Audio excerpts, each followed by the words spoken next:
तो ध्यान देना,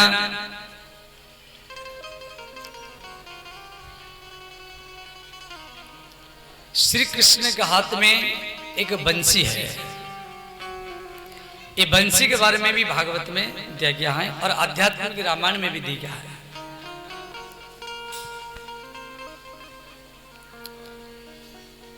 बंसी, इसका नाम बंसी क्यों पड़ा?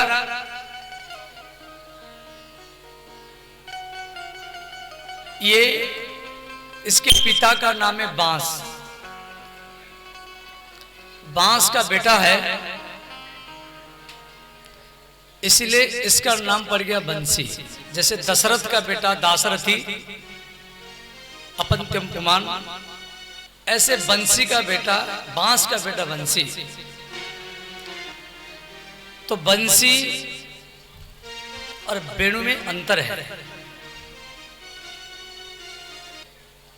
तो एक है। बंसी जिसको बोलते हैं, वेणु भी उसको बोलते हैं, परंतु भागवत में बंसी गीत नहीं, वेणु गीत दिया गया है। वेणु जैसे बिना स्वर का, आप बाजार में जाते बोलते भैया को बंसी दे दो, वहां वेणु नहीं बोलते। जब भैया को वेणु दो ऐसे नहीं बोलते, बंसी दे दो। माने जब वो बंसी को लेकर के होठ में लगाएंगे और फूकेंगे, आवाज निकलेगा,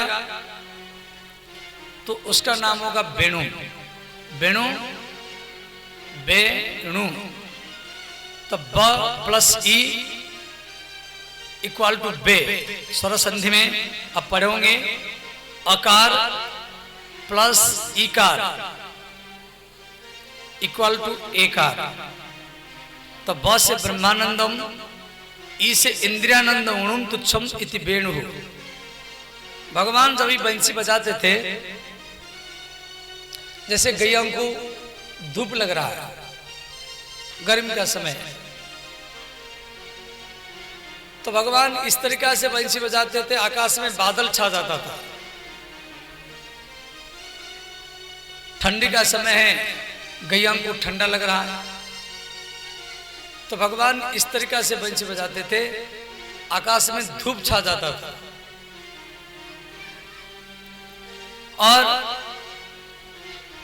कभी गैया को प्यास लग रहा है, भगवान बंसी बजाते थे, जमीन से पानी निकलता था, यमुना नदी। ग्वाल वालों को भूख लग रहा था, भगवान इस तरीका से बंसी बजाते थे, पेड़ों में फल फूल आ जाते थे। बराह पीड़म नटबर बपु कर्णयो कर्णिकारम। देखो, कर्णयो, कर्ण शब्द जैसे बालक, बालकयो, बालकाः, तो कर्णयो माने दो कान, और कर्णिकारम, कर्णिकारम नपुंसक शब्द है। फलम फले फलानी, तो कर्णिकारम एक वचन में है। भगवान का दो कान है, परंतु कर्णिकार माने कर्ण फूल एक कान में लगा रखे। क्यों? भगवान जिधर गैया चराने के लिए जाते थे श्री कृष्ण, उसी कान में वो कान फूल लगाते थे, और ये इनका गुप्त संकेत था। श्री कृष्ण नंद महल में, नंद महल से जब गैया चराने के लिए जाते थे, तो गोपियां इनका दर्शन करने के लिए घर घर से निकल करके आती थी। तो भगवान का ये गुप्त संदेश था, जिस साइड में वो कान फूल लगाएंगे, उसी साइड में, उसी तरफ वो गैया चराने के लिए जाते थे। गोपी समझ जाती थी, जब हम उधर दूध दही बेचने के लिए जाएंगे, रास्ता में भेंट होगा। इसलिए इस श्लोक में कहा गया बराह पीड़म। बराह, बराह माने मोर पंख। बराह शब्द का अर्थ मोर पंख। कृष्ण को मोर पंख बहुत प्रिय है। क्यों? ये मोर पंख भगवान कृष्ण के सिर पर राधा रानी ही लगाई थी। राधा रानी ही कृष्ण के सिर पर मोर पंख ही बांधी थी। देखो, समाज में मयूर एक ऐसा जीव है जो कभी भी अपनी स्त्री से, मयूरनी से मिलने के लिए नहीं जाता है।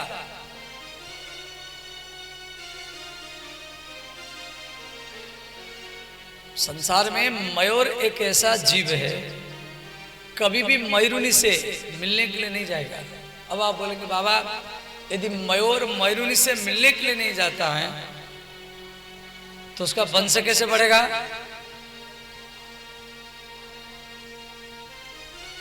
वृंदावन में ज्यादा मयूर है। भारत में जो ब्रजमंडल है, आप जहां से आपको मयूर दिखाई देगा तो समझना ये ब्रजमंडल चालू हो गया। जैसे आपकी बिहार में हर गांव में कौआ है, ऐसे वृंदावन के हर किसान में मयूर आपको मिलेगा। हर किसान की खेती में मयूर मिलेगा, परंतु उन मयूर को कोई मार नहीं सकता, क्यों? ऐसे तो मयूर राष्ट्र पक्षी है, इसको मारेंगे सरकार का अलाव भी नहीं है, इसलिए मयूर सब ऐसे ही घूमते रहते हैं हर खेत में। तो मयूर आकाश में बादल हो तो मयूर नाचेगा, उसको पंख उठा करके नाचेगा। आकाश में बादल हो तो नाचते समय में उसके आंखों से आंसू निकलते हैं, वो आंसू जमीन पर गिरेगा तो मयूरनी उन आंसुओं को खा जाती है, उसको कीड़ा समझ करके वो आंसुओं को खा जाती है। उससे उसका गर्भाधान होगा, फिर अंडा देगी, अंडा से बच्चे होंगे।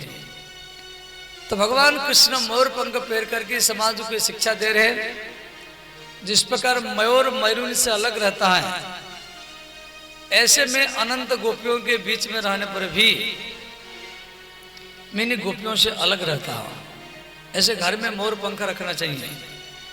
घर में लड़ाई झगड़ा होता है, अशांति है, टेंशन है, बेचैनी है, कोई काम करते बनता नहीं है, तो घर के दरवाजा में मोर पंख टांगना चाहिए। जहां जहां सोते हैं वहां भी रखना चाहिए, इसका इतना प्रभाव पड़ता है। तो इसी श्लोक में कहा गया वराह पीड़म नटवर बपु कर्णयो कर्णिकारम बिभ्रतवास कनक कपिशम वैजयंती च माला रंध्रान वेणुम रधर सुधया। कृष्ण के हाथ में जो बंसी, उसमें 7 रंध्र है, रंध्रान 7 छिद्र है। सारे गामा पाधा निशा, सा में षडज, रे से ऋषभ, ग से गंधर, मा से मध्यम, प से पंचम, द से धैवत, नि से निषाद। ये 7 स्वर है वंशी में। सा का आवाज मयूर की आवाज से आया, रे का चातक पक्षी की आवाज से, गा का बकरा की आवाज से, म का क्रोच पक्षी की आवाज से, प का उत्पत्ति हुआ कोयल की आवाज से, नी का धा का उत्पत्ति हुआ मेढक की आवाज से, और नी का उत्पत्ति हुआ हाथी की आवाज से। रंध्रान वेणुम रधर सुधया स्फुरयन् गोप वृंदई। अब यहाँ का प्रश्न है, ये जो बंसी है कौन? देखो, जो राम है वही कृष्ण है। भगवान राम ही कृष्ण के रूप में है, देवी सीता ही राधा के रूप में आई है। राम के भाई बलराम, ये राम के भाई लक्ष्मण, राम के भाई लक्ष्मण वही द्वापर युग में कृष्ण के भाई बलराम के रूप में आए। राम के भाई शत्रुघ्न वही द्वापर युग में शंख के रूप में आए, कृष्ण के हाथ में जो शंख। राम के भाई जो भरत है वही कृष्ण के हाथ में बंसी के रूप में आए। ये कथा आध्यात्मिक रामायण में दिया गया है। देखो, राम 12 कला के या कृष्ण 16 कला के, ऐसा कोई पुराण में नहीं है। भगवान राम भी 16 कला के, नरसिंह भगवान भी 16 कला के, वामन भगवान भी 16 कला के, भगवान कृष्ण भी 16 कला के, और सब भगवान 16 कला के। राम जी मर्यादा का पालन किए, और वही राम जब द्वापर युग में आते हैं तो लीला का पालन करते हैं। जब राम के चरित्र को आप अपनाएंगे तभी कृष्ण के चरित्र को आप समझ पाएंगे। भगवान राम चित्रकूट के घनघोर जंगल में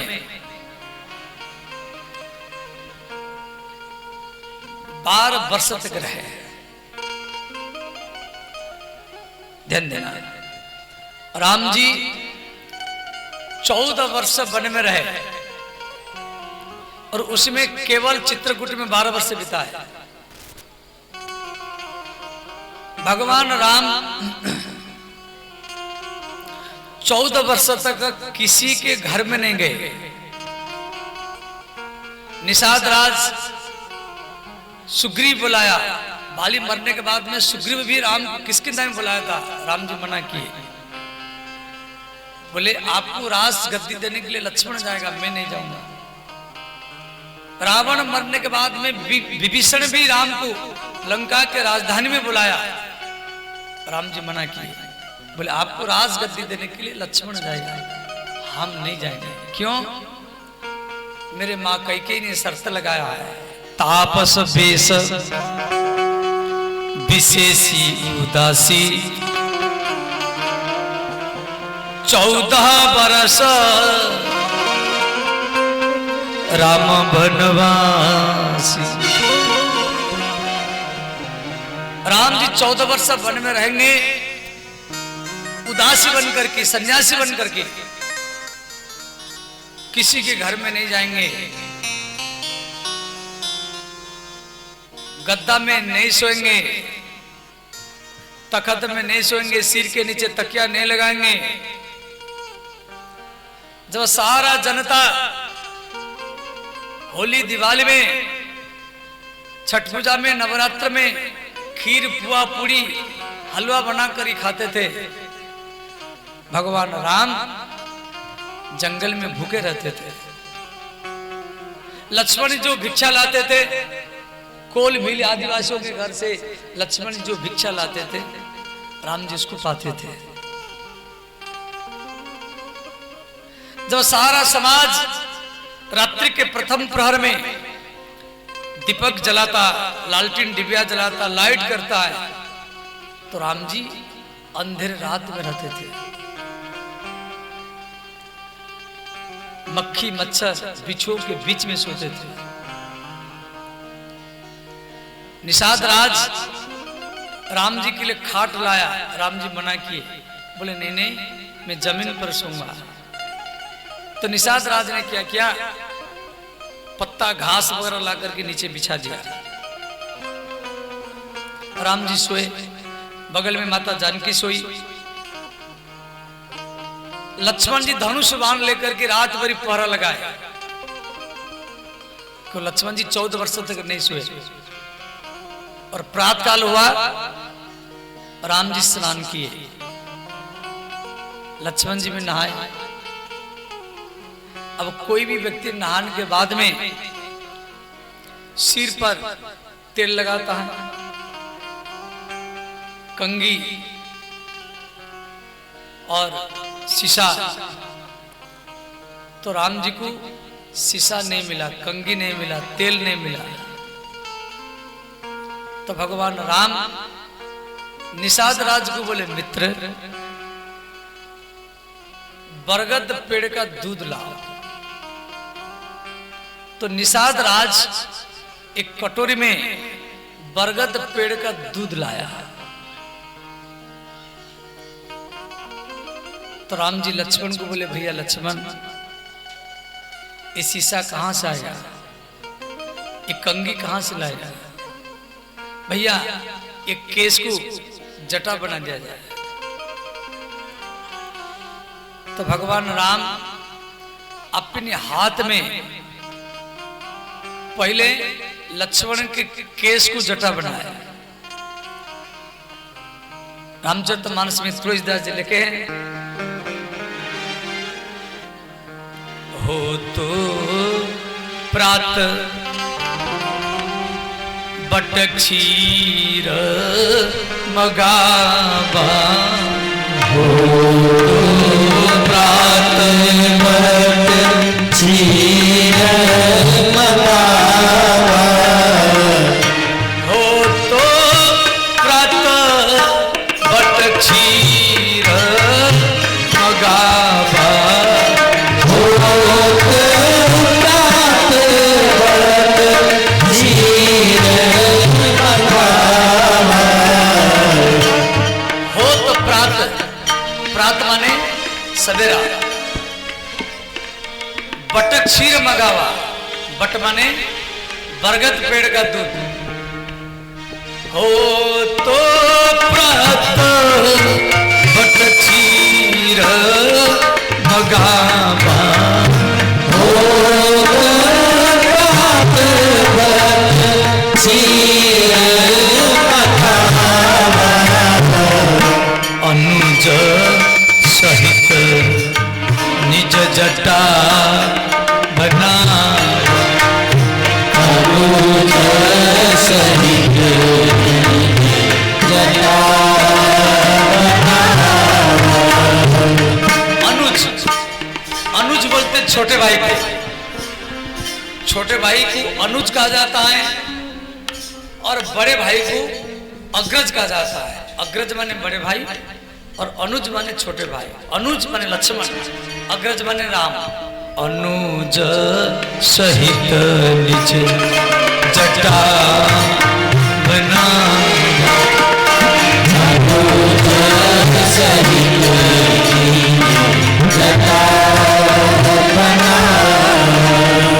मंगल भवन अमंगल हारी, मंगल भवन अमंगलहारी, प्रभुस दस अजीर बिहार, प्रभुस दस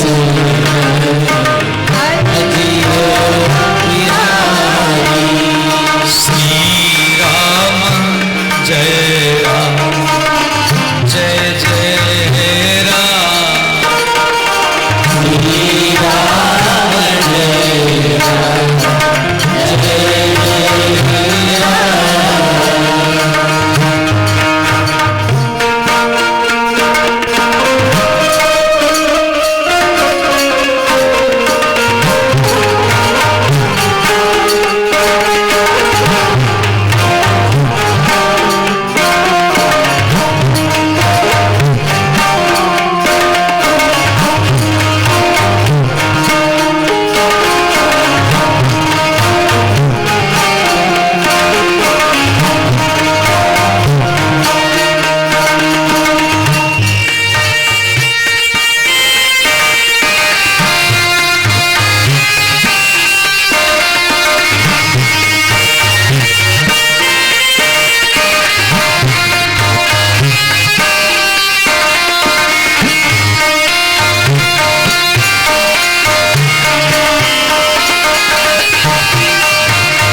भगवान राम चित्रकूट के घनघोर जंगल में, देखो आज भी आपके बेटे का कोई भी व्यक्ति सहरसा में, मधेपुरा में रिक्शा चला करके मजदूर करके दूसरा घर बना देता है। तो राम जी चाहते तो भी वन में भी दूसरा महल खड़ा कर सकते थे, परंतु राम जी मना करते थे। लक्ष्मण जी एक कुटिया बनाए, चित्रकूट में, और श्री लक्ष्मण जी कुटिया के भीतर में घास बिछा देते थे। तो भगवान राम और माता जानकी वो कुटिया में सोते थे। लक्ष्मण जी तो सोते थे नहीं, वो धनुष और बाण लेकर के कुटिया के चारों ओर परिक्रमा लगाते थे, रात भरी परिक्रमा लगाते थे। कोई हाथी, कोई बाघ, कोई सिंह, कोई राक्षस ना आ जाए, कोई सांप ना आ जाए। रात का समय है, रात्रि 12-1 बज चुका है।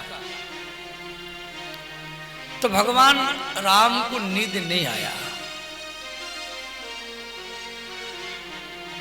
राम जी कुटिया के भीतर में बैठे हैं, माता जानकी सोई हुई है।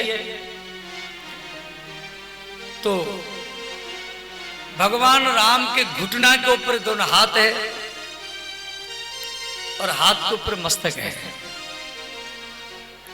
भगवान राम चित्रकूट के घनघोर जंगल में कुटिया के भीतर में बैठकर के रो रहे हैं, और उनके अश्रुबिंदु, उनके आंसू कुटिया के बाहर जा रहा है। लक्ष्मण जी कुटिया के चारों तरफ परिक्रमा लगा रहे हैं। तो लक्ष्मण जी कुटिया के पीछे देखे एक जल का धारा है। तो लक्ष्मण जी कान लगा रहे हैं। कोई स्त्री जब रोएगी तो गाती हुई रोएगी, परंतु पुरुष मौन होकर के रोएगा। तो लक्ष्मण जी समझ गए और अंतिम में कुटिया के दरवाजा को खोल करके भैया भैया कहकर खिलाए। तो माता सीता जी का निध टूटा। तो माता जानकी लक्ष्मण को बोली, लक्ष्मण क्या बात है, कोई राक्षस, कोई सिंह बाघ आ गया है? लक्ष्मण जी बोले, माता मैं सिंह से बाघ से भयभीत नहीं हूं। मेरे भैया रात भरी बैठ कर के रो रहे हैं और इनका आंसू कुटिया के पीछे जा रहा है। आज तक मैं भैया को कभी रोते हुए नहीं देखा। जब वो अयोध्या को छोड़ करके आ रहे थे उस समय में रो नहीं रहे थे। क्यों रो रहे हैं, क्या कारण है? तो माता जानकी राम जी के चरण को स्पर्श करके हिलाई, बोले, नाथ लक्ष्मण कुछ पूछ रहे हैं। तो लक्ष्मण जी बोले, भैया आज तक मैं आपको कभी रोते हुए नहीं देखा। आप गंभीर हैं। वनवास में सारा अयोध्यावासी रो रहे थे और आप स्थिरता के साथ, गंभीरता के साथ सबको सांत्वना दे रहे थे। क्या मैं कुछ गलती किया हूं? आप मुझे हर रोज बोलते, लक्ष्मण सो जाओ, लक्ष्मण सो जाओ, लक्ष्मण सो जाओ। मैं नहीं सोता हूं। मैं अपनी मां सुमित्रा को बोल करके आया हूं 14 वर्ष तक नहीं सोऊंगा। आपका क्या मैं कुछ गलती किया हूं जिस कारण आप रो रहे हैं? राम जी बोले, नहीं नहीं लक्ष्मण, मुझे भरत भैया का याद आ रहा है। भैया भरत का मुझे याद आ रहा है, इसीलिए मैं रो रहा हूं। मैं जिस समय अयोध्या से आ रहा था उस समय भैया भरत नहीं था। यदि भैया भरत होते तो मुझे अयोध्या से आने नहीं देते। भरत सरिस को राम सनेही, जग जपे राम राम जपे जी। गोस्वामी तुलसीदास जी रामचरितमानस में लिखे हैं, जग जपे राम सारा जगत हरे राम जाप करता है, और वह भगवान राम चित्रकूट के घनघोर जंगल में रात भरी भरत भरत जाप करते हैं। जग जप राम राम जपे जेही, भरत सरिसकु राम सनेही। इधर चित्रकूट के घनघोर जंगल में राम जी लक्ष्मण को करे, भैया लक्ष्मण, भैया भरत का मुझे याद आ रहा है, इसलिए भैया नींद नहीं आ रहा। इतना कहकर कि राम जी रोने लगे, और लक्ष्मण को बोले, लक्ष्मण मालूम पड़ता है भैया भरत मुझे याद कर रहा है। इधर ये चित्रकूट का दृश्य है, और उधर अयोध्या का क्या दृश्य है। श्री महाराज दशरथ का शरीर, महाराज दशरथ का शरीर सरजू नदी के किनारे में चंदन के लकड़ी के ऊपर रखा हुआ है। अयोध्या के सारा समाज, ऋषि मुनि, राजा महाराजा दशरथ महाराज जी का अंतिम संस्कार करने के लिए आए हैं। गुरु वशिष्ठ जी बैठे हैं, विश्वामित्र मुनि भी बैठे हैं। तो वशिष्ठ जी भरत को कह रहे हैं, आर्यपुत्र भरत, ये अग्नि लो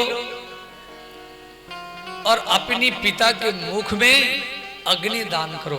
ये सनातन धर्म का नियम है, पुत्र पिता के मुख में अग्नि दान करता है। और भरत जी आग लेकर के दशरथ महाराज जी के चिता के चारों तरफ परिक्रमा कर रहे हैं। भरत आग लेकर के खड़े हैं, परंतु दशरथ के मुख में वो अग्नि दान नहीं कर रहे हैं, वो राम जी को याद कर रहे हैं। भरत जी मन में सोच रहे हैं, यदि मेरे भैया राम होते तो मेरे पिताजी का मृत्यु नहीं होता।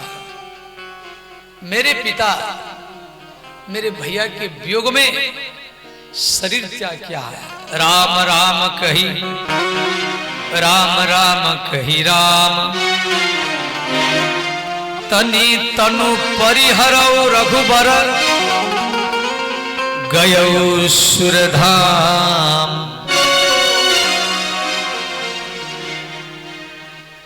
दशरथ महाराज मरते समय 6 बार राम शब्द लिए थे। गोस्वामी तुलसीदास जी रामचरितमानस में लिखे, राम राम कही, राम कही, राम राम कही राम, तनु परिहर विरहु, गयौ सुरधाम। तो भरत जी राम जी का याद कर रहे हैं, और उधर चित्रकूट के घनघोर जंगल में राम जी भरत का याद कर रहे हैं। अंत में वशिष्ठ जी कहने पर भरत जी दशरथ महाराज जी के शरीर में आग लगाए, आग प्रज्वलित हुआ। सब अयोध्या के लोग रोने लगे। एक तो राम का वनवास, दूसरे में दशरथ महाराज जी का मृत्यु, और इधर कौशल्या, दशरथ महाराज जी की प्रथम पटरानी कौशल्या,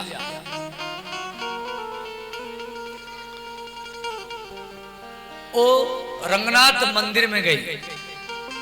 अयोध्या के कुल देव भगवान रंगनाथ, उनके मंदिर में गई और प्रणाम की, और बोली, हे अयोध्या के कुल देव, मेरे पुत्र राम वन में, सीता भी वन में, लक्ष्मण भी वन में, और मेरे पति का चिताग्नि जल रहा है, अब मैं सती होना चाहती हूं। सुमित्रा, ये कौशल्या ने क्या की, एक नारियल उठाई और रंगनाथ मंदिर से भागती हुई सरजू नदी के किनारे में आ रहे हैं। इधर वशिष्ठ जी भरत को बोले, भरत सावधान, आपकी मां कौशल्या इसी आग में कूदने के लिए आ रहे हैं, आप इनको रोको। तो भरत जी कौशल्या के सामने खड़े हो गए और कौशल्या के चरण को पकड़ करके बोले, माता यदि इस आग में तो कूद जाएगी तो तेरे पीछे पीछे मैं भी कूद जाऊंगा। गही पद भरत मातु सब राखी। गही माने पकड़ करके, कौशल्या के चरणों को पकड़ करके भरत जी माता को रोक रखे। गही पद भरत मातु सब राखी। भरत जी बोले, माता यदि इस आग में तू कूद जाएगी तो तेरे पीछे पीछे मैं भी कूद जाऊंगा। मेरे भैया 14 वर्ष के बाद आएंगे, देखेंगे पिता नहीं है, मां नहीं है, तो मेरे भैया राम फिर वापस वन में चले जाएंगे।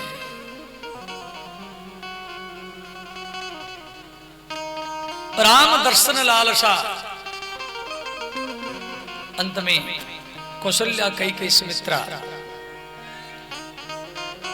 उनकी शरीर में जो भी आभूषण वो उतार दिया गया, क्यों स्त्री के शरीर में जो आभूषण होता है वो उसका पति का होता है।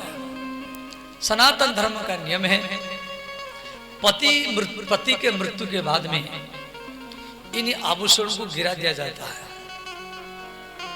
स्त्री का हाथ है परंतु उसमें जो चूड़ी है उसका पति का होता है। स्त्री का गला है उसमें जो मंगलसूत्र वो पति का होता है। स्त्री का ललाट है परंतु उसमें जो सिंदूर है वो पति का होता है। स्त्री का पैर है उसमें जो बिछुआ होता है वो पति का होता है। तो सनातन धर्म का नियम है, पति के मृत्यु के बाद इन आभूषणों को गिरा दिया जाता है। कौशल्या कैकेयी सुमित्रा तीनों सफेद वस्त्र में आ गए, सफेद वस्त्र में। और उधर चित्रकूट में माता जानकी सपने में रो रहे हैं। तो राम जी सीता को जगाए, बोले सीते आप सपने में क्यों रो रहे हैं? तो माता जानकी बोली, हे नाथ मैं कौशल्या कैकेयी सुमित्रा तीनों माताओं को सफेद वस्त्र में दर्शन किया, उनका माथे की सिंदूर मिट गया है, हाथों की चूड़ियां गिर गए हैं। ये बात को सुन करके श्री राम जी रोने लगे, लक्ष्मण जी भी रोने लगे। बोले सीते ये सपना अच्छा नहीं है। गोस्वामी तुलसीदास जी रामचरितमानस में लिखे हैं, जब जब राम अवध सुधि करही, जब जब राम अवध सुधि करही, जब जब राम अवध सुधि करही, जब जब राम अवध सुधि करही। भगवान राम जब चित्रकूट के घनघोर जंगल में अयोध्या का याद करते थे, जब जब राम अवध सुधि, सुधि माने याद, जब जब राम अवध सुधि करही, जब जब राम अवध सुधि करही, तब तब अश्रु बिलोचन भरही, तब विलोचन भरई तब तब अश्रु विलोचन भरई तब तब अश्रु विलोचन भरई श्री राम जय राम जय जय राम श्री राम जय राम जय जय राम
इस प्रकार महाराज दशरथ का संस्कार हुआ।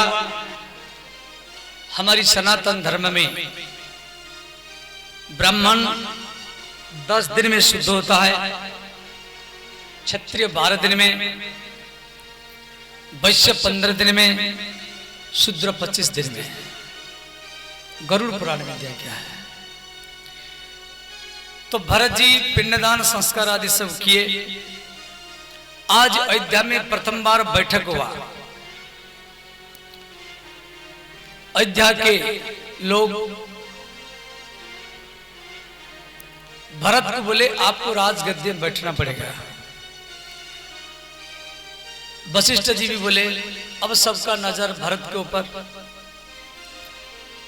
श्री भरत जी सबके बीच में खड़े होकर के प्रणाम किए। अपने पिता दशरथ के चित्रपट सबके बीच में रखे।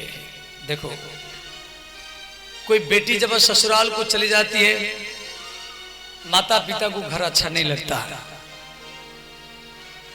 ऐसे पिता के मृत्यु के बाद में पुत्र को भी घर अच्छा नहीं लगता। कोई साधु जब चला जाता है तो गांव भी अच्छा नहीं लगता है। तो दशरथ के चित्रपट को देख करके अयोध्या के लोग रोते रहे। तो भरत जी सबको बोले अयोध्या वासियों, मेरी एक प्रश्न है। मेरे मां कैकेयी ने क्या मांगी? पहला वचन में भारत के लिए राजगद्दी और दूसरी वचन में राम के लिए वनवास।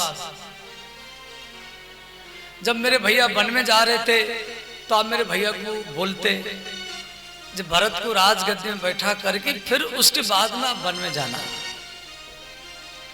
अब तो भैया वन में जा चुके, आप मुझे कह रहे राजगद्दी में बैठो।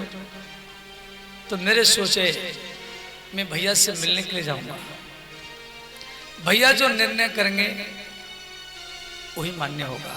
ये बात को सुनकर के सब अयोध्या के लोग खुश हो गए। बोले श्री भरत जी महाराज की जय। सारा अयोध्या में जितना लोग थे, पुरुष स्त्री हर घर घर में, चौरा में, गली गली में सब चर्चा हुई। देखो भरत राजगद्दी स्वीकार ने किया।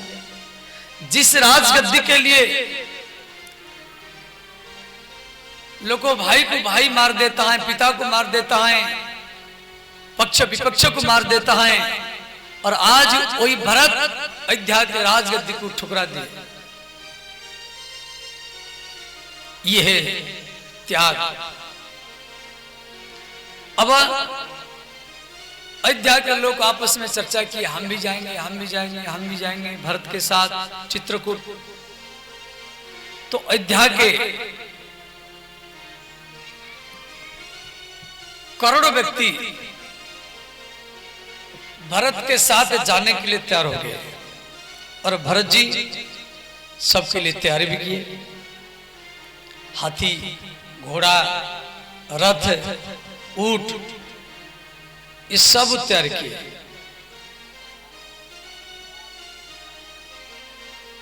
और अंत में श्री वशिष्ठ, उनकी पत्नी अरुंधति, सुमंत, अयोध्या के ब्राह्मण समाज, क्षत्रिय समाज और वैश्य शूद्र समाज सब भरत के साथ में चित्रकूट जा रहे हैं राम जी से मिलने के लिए। तो उस समय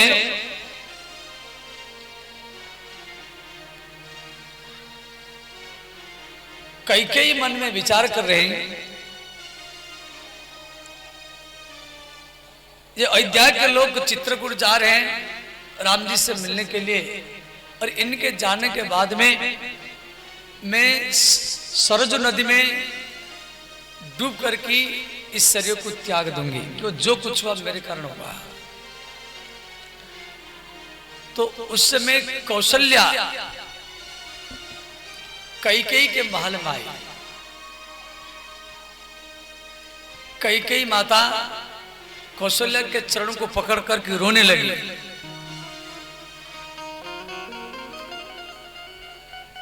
कैकेयी बोली, जीजी ये जो कुछ हुआ ये मेरे कारण हुआ। यदि मैं वर नहीं मांगती तो राम का वनवास नहीं होता, तो महाराज जी का मृत्यु भी नहीं होता।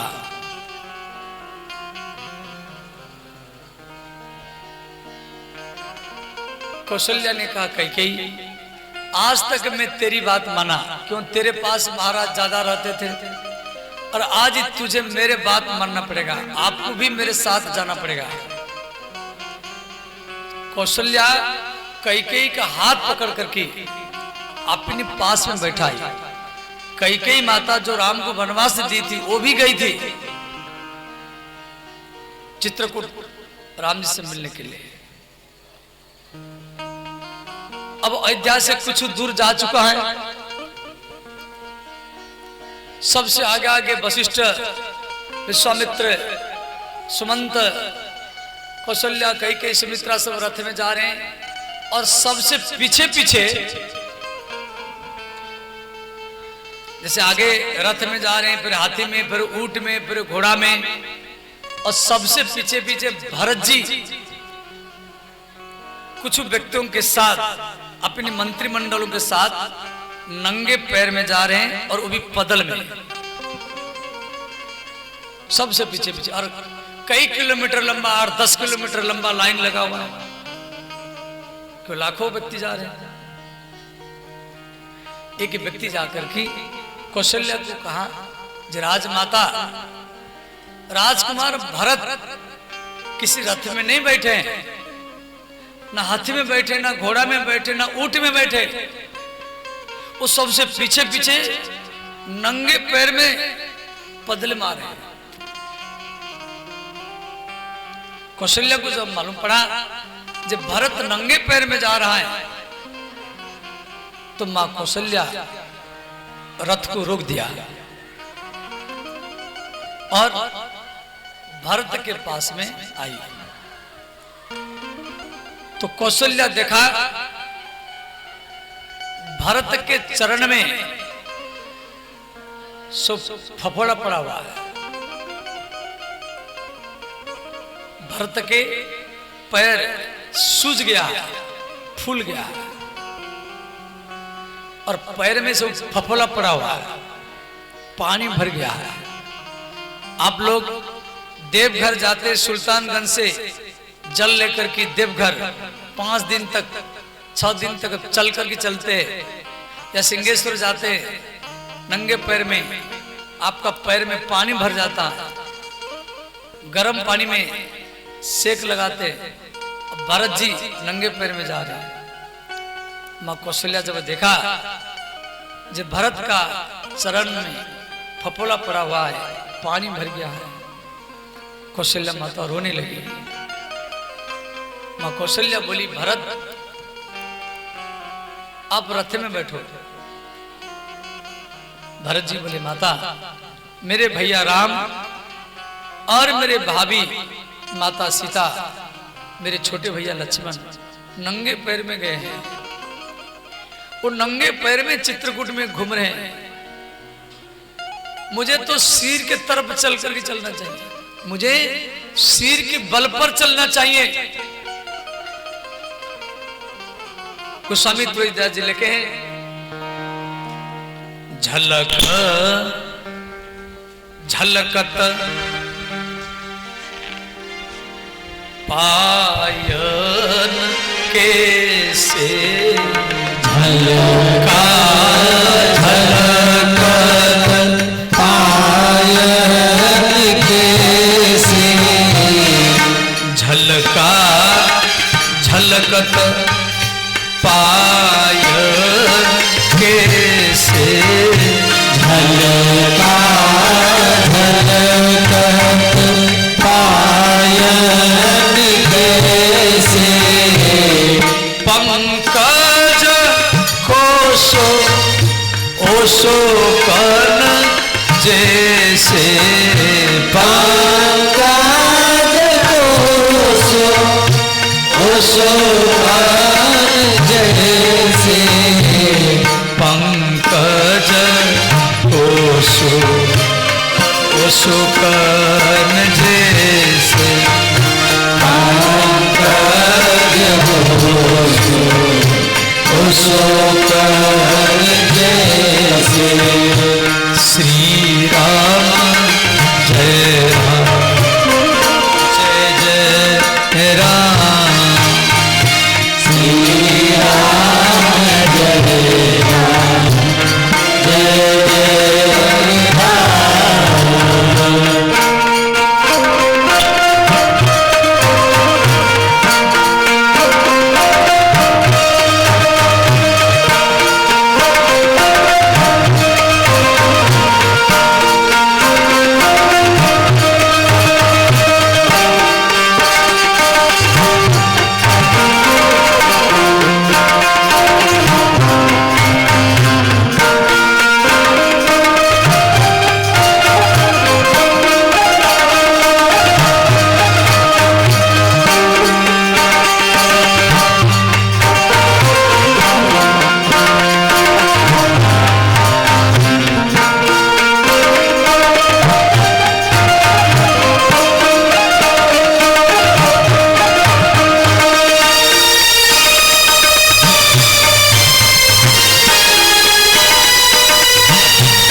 भरत जी राम जी से मिलने के लिए जा रहे हैं।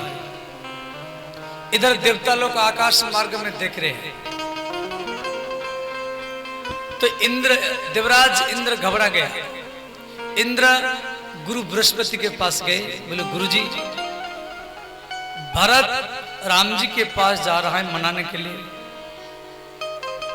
तो भरत के प्रेम को देख करके राम जी यदि अयोध्या वापस चले जाएंगे तो रावण कैसे मरेगा, मेघनाद कुंभकर्ण कैसे मरेगा। यदि आप आदेश दे, हम भरत और राम का मिलन होने नहीं देंगे, हम रास्ता को घुमा देंगे। हम तो सरस्वती को भेज करके मंथरा का दिमाग पलटाया, तभी तो राम का वनवास हुआ। ये बात को सुन करके देवगुरु बृहस्पति नाराज हो गए, बोले इंद्र सावधान, यदि राम और भरत का मिलन होने आप नहीं दिया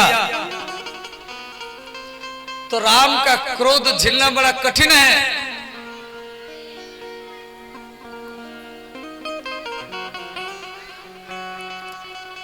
ये विश्वकर्मा का अधीन है।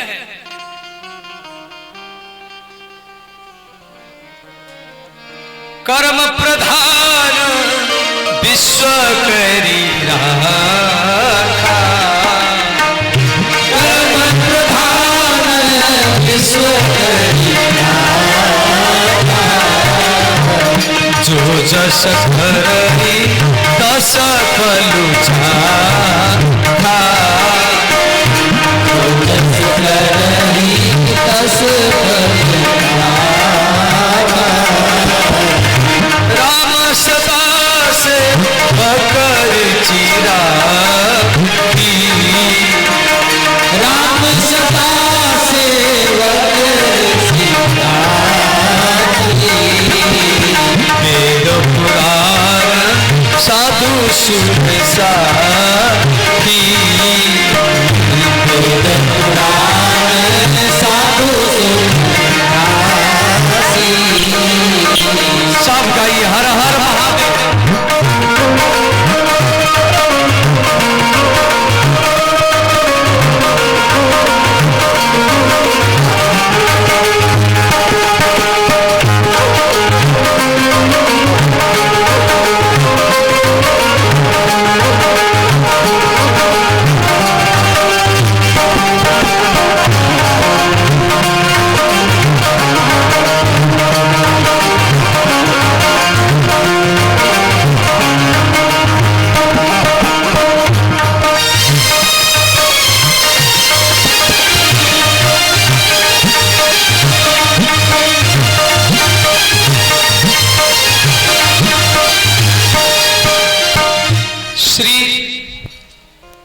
बृहस्पति इंद्र को बोले, इंद्र भरत जिस मार्ग में जा रहा है उसी मार्ग में बादल की छाया करो और फूल बारिश करो। तो देवता लोग क्या किए, भरत के ऊपर छाया किए, बादल की छाया, और इधर कुछ कोल भील लोग, जंगली जाति, आदिवासी संतान लोग जाकर के राम जी को सारा बात बताया। भगवान राम चित्रकूट के मंदा, ये कामतगिरी है, जो गए होंगे देखे होंगे, वहां बैठे हैं। बगल में माता जानकी बैठी हैं और चित्रकूट के ऋषि मुनि, सरभंग मुनि, वाल्मीकि ऋषि, अत्रि मुनि, उनके शिष्य लोग सब राम जी के अगल बगल में बैठे हैं। इतने में कोल भील को जाकर के बोले, भगवान अयोध्या से भरत जी आ रहे हैं। राम जी सुनकर के खुश हो गए।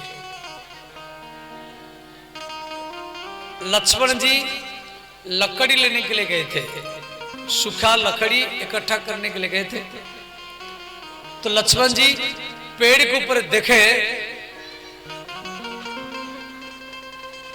जो करोड़ संख्या में भीड़ आ रहा है। तो लक्ष्मण जी लकड़ी को रख दिए, तो राम जी के चरण में प्रणाम किए और बोले भैया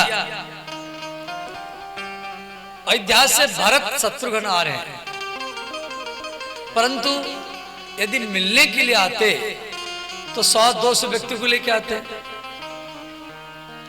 ये तो लाखों संख्या में भीड़ लेकर के आ रहे हैं, कोई हाथी में बैठा, कोई रथ में बैठा, कोई ऊंट में बैठा, कोई घोड़ा में बैठा। मालूम पड़ता है भरत लड़ने के लिए आ रहा है, यदि मिलने के लिए आता तो 100-200 व्यक्ति को लेके आता, इतना भीड़ लेके आना का क्या जरूरत। तो लक्ष्मण जी थोड़ी दूर पर धनुष में बाण लगा करके बैठे और बोले जो सहाय कर शंकर आई तो मारहु रन राम दुहाई। यहां पर लक्ष्मण जी राम जी के चरण को स्पर्श करके प्रतिज्ञा किए। गोस्वामी तुलसीदास जी रामचरितमानस में लिखे जो सहाय कर शंकर आई, भगवान शिव भी आज भरत का साथ दे तो मैं युद्ध के मैदान में भरत को जीवित जाने नहीं दूंगा। इतना कहकर के भरत जी को मारने के लिए लक्ष्मण जी धनुष में बाण लगा लिए और राम जी जहां पर बैठे थे वहां से कुछ दूर पर लक्ष्मण जी बैठ गए और इधर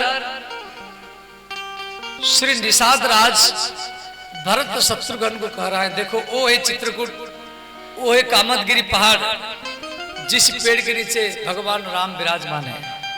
तो निषाद राज क्या किया, आगे आगे झाड़ू लगाता था और कंकड़ पत्थर हटाता था।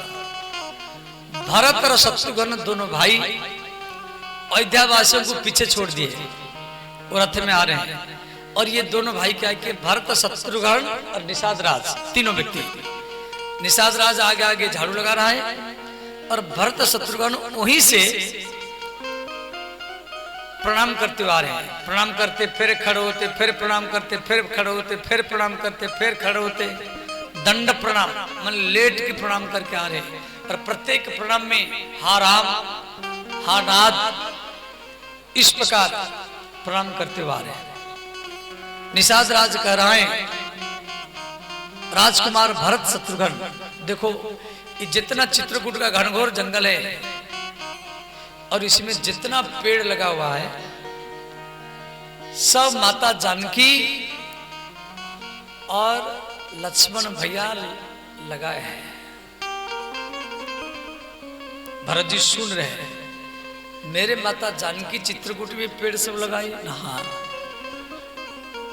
निषाद राज कह रहा है स्वयं माता जानकी अपनी सिर पर घड़ा लेकर के और चित्रकूट के मंदाकिनी नदी से जल भर भर करके इन पेड़ों का सिंचाई किया है और कांटा लकड़ी सिर पर स्वयं माता जानकी अपने सिर पर कांटा इन पेड़ों को बचाने के लिए एक बाड़ चाहिए, मेड़ भी चाहिए, तो मेड़ लगा करके जल की सिंचाई करती थी और सिर पर कांटा ला करके लक्ष्मण के द्वारा एक बाड़ बनाई है जो इन पेड़ों को, इन वृक्ष लताओं को, बेलों को कोई बकरा बकरी कोई गैया भैंस भैंसा खा न जाए, कुचल न दे।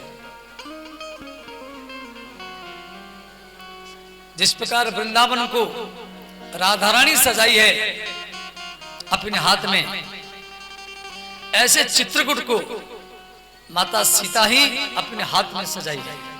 गोस्वामी तुलसीदास जी रामचरितमानस में लिखे हैं तुलसी तरुवर, तरु बने पेड़, तरु शब्द का अर्थ पेड़, वर माने बड़ा बड़ा पेड़। तुलसी तुलसी माने तुलसीदास जी लिख रहे हैं, तुलसी तरुवर विविध सुहाए, तुलसी तरुवर विविध सुहाए, तुलसी तरुवर विविध सुहाए, तुलसी तरुवर विविध सुहाए, कहूँ कहूँ सिया कहूँ लक्ष्मण लगाए, कहूँ कहूँ सिया कहूँ लक्ष्मण लगाए। गोस्वामी तुलसीदास जी को कोई प्रश्न किया, जी बाबा आप सीता के लिए 2 बार कहूँ कहूँ शब्द लगाया, कहूँ कहूँ सिया कहूँ लक्ष्मण लगाया। लक्ष्मण के लिए 1 बार कहूँ शब्द और सीता के लिए 2 बार कहूँ कहूँ शब्द लगा गया। तुलसीदास जी बोले भैया लक्ष्मण जी जितना पेड़ लगाए थे उसे 2 गुना पेड़ माता सीता लगाई थी, इसीलिए मैं सीता के लिए 2 बार कहूँ कहूँ शब्द लगाया, कहूँ कहूँ सिया कहूँ लक्ष्मण लगाया। अब श्री भरत जी चित्रकूट के कामतगिरी के पास राम जी के पास पहुंच गए। ध्यान देना, बहुत बड़ा पत्थर है, राम जी बैठे हैं, राम के वाम भाग में माता सीता बैठी है, चित्रकूट के ऋषि मुनि चारों तरफ बैठे हैं और भरत जी राम जी के पास में पहुंच गए। खड़े होकर के पाहि नाथ कही पाहि गोसाई, भूतल तर परे लकुट किनाय।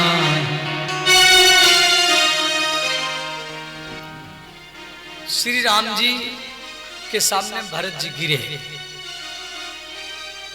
हा नाथ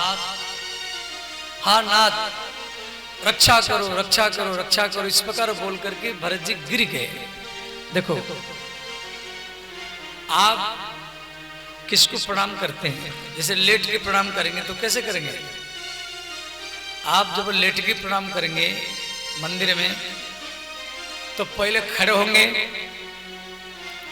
उसके बाद में झुकेंगे, फिर बैठेंगे, फिर लंबा लेटेंगे। खड़े होंगे, झुकेंगे, बैठेंगे, लंबा लेटेंगे, ऐसे प्रणाम करते हैं। भरत जी ऐसे नहीं किए, भरत जी खड़े हुई अवस्था से गिर गए। भूतल परे लकुट, लकुट माने लकड़ी, लकुट शब्द का अर्थ है लकड़ी, लकड़ी को काटो लकड़ी गिरेगी। ऐसे भरत जी झुके नहीं, सीधा गिरे, राम जी के सामने गिरे। पाहि नाथ कही पाहि गोसाई, भूतल परे लकुट की नाई। अब कोई खड़े हुए अवस्था से गिरेगा तो आवाज होगा। तो भरत जी जब राम जी के सामने गिरे तो आवाज हुआ, परंतु राम जी भरत को उठाने के लिए नहीं गए। राम जी भरत को उठाने में विलंब किए हैं। आकाश में देवता लोग देख रहे हैं, जो राम भरत का याद करके जंगल में रात रात भर रोते थे, और आज वही भरत राम जी के सामने गिरा हुआ। देवता लोग देख करके अचंभा हो गए, राम जी भरत को क्यों नहीं उठा रहे? चित्रकूट के ऋषि मुनि भी देख रहे हैं, राम जी भरत को क्यों नहीं उठा रहे? भगवान राम भीतर से रो रहे हैं, जो मेरे भैया भरत मेरे सामने गिरा हुआ है, परंतु मैं उठा नहीं रहा। माता जानकी मन में विचार की, मेरा भी अधिकार है, मैं भी भरत को उठा सकती हूं, तो माता सीता भरत को उठाने के लिए खड़ी हो गई, परंतु राम जी सीता के हाथ को पकड़ रखे। माता जानकी 2 बार खड़ी हो गई, तो राम जी जब हाथ पकड़ रखे तो माता जानकी नीचे बैठ गई, राम जी के पास बैठ गई। भरत जी गिरे हुए हैं, राम जी भीतर से रो रहे हैं, परंतु भरत को उठा नहीं रहे। राम जी मन में सोच रहे हैं कि मेरे भैया भरत गिरा हुआ है, मेरा उठाना कर्तव्य है। मेरे भैया खड़े अवस्था से गिरा हुआ है, अयोध्या से नंगे पैर में चल करके आया है मेरे से मिलने के लिए। और इधर भरत जी भी सोच रहे हैं शायद मैं कुछ गलती किया हूं जिस कारण मेरे भैया मुझे उठा नहीं रहा है। तो राम जी भरत को क्यों नहीं उठाए, इसमें एक कारण है। कारण क्या है ना, लक्ष्मण है। राम जी लक्ष्मण को और देख रहे हैं, जो लक्ष्मण भरत को मारने के लिए धनुष में बाण लगा करके बैठा है, जो सहाय कर शंकर आई, मारे हूं भरत राम दुहाई। जो लक्ष्मण प्रतिज्ञा क्या है, यदि भगवान महादेव भरत का साथ दे तो भी मैं भरत को जीवित जाने नहीं दूंगा। तो राम जी लक्ष्मण को देख रहे हैं, ये जो लक्ष्मण भरत का निंदा किया और धनुष में बाण लगा करके बैठा है भरत को मारने के लिए, जब तक लक्ष्मण मुझे नहीं कहेगा तब तक मैं भरत को नहीं उठाऊंगा। राम जी इंतजार कर रहे हैं। जब राम जी भरत को नहीं उठाए, अंत में लक्ष्मण धनुष से बाण को हटा दिए और आकर के राम जी के चरण में प्रणाम किए। लक्ष्मण जी बोले, भैया हे रघुनाथ, भैया भरत आपके चरण में गिरा हुआ है, आप क्यों नहीं उठा रहे? जब लक्ष्मण जी ये बात को बोले तो राम जी तुरंत खड़े हो गए।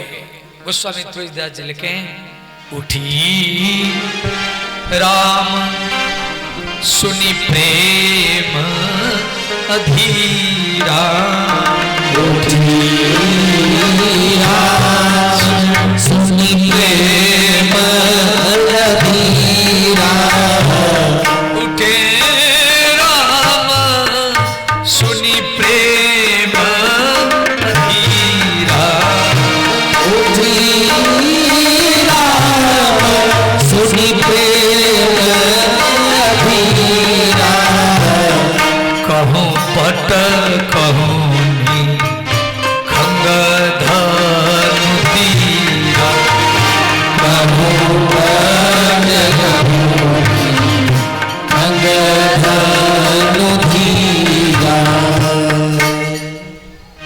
कहूँ पट, राम जी के शरीर में जो दुपट्टा था, निखंग माने धनुष और बाण, वो नीचे गिर गए। राम जी दौड़ करके आए और भरत को पकड़ करके उठाए। जिस प्रकार एक छोटा बच्चा बेहोश होकर के पड़ा है और उसकी माँ उसको उठाती है, गोदी में चिपकाती है, सूंघती है, चुंबन देती है, उसी प्रकार श्री राम जी भरत को पकड़ करके उठाए और अपने छाती में चिपकाए, आलिंगन किए और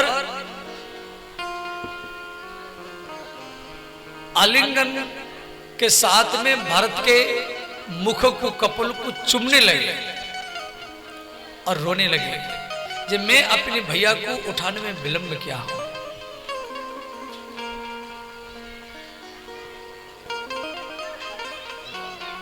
श्री राम और भरत का मिलन हो रहा है, परम प्रेम पुरन दो भाई, मन बुद्धि चित्त अहमिति बिसराई। राम और भरत का मिलन हुआ, फिर भी भरत के मन में प्रसन्नता नहीं है। भरत जी शत्रुघ्न के हाथ को पकड़ करके सीता माता के चरण में प्रणाम किए। माता जानकी भरत शत्रुघ्न को अपनी गोदी में लिया और केस को सूंघने लगी।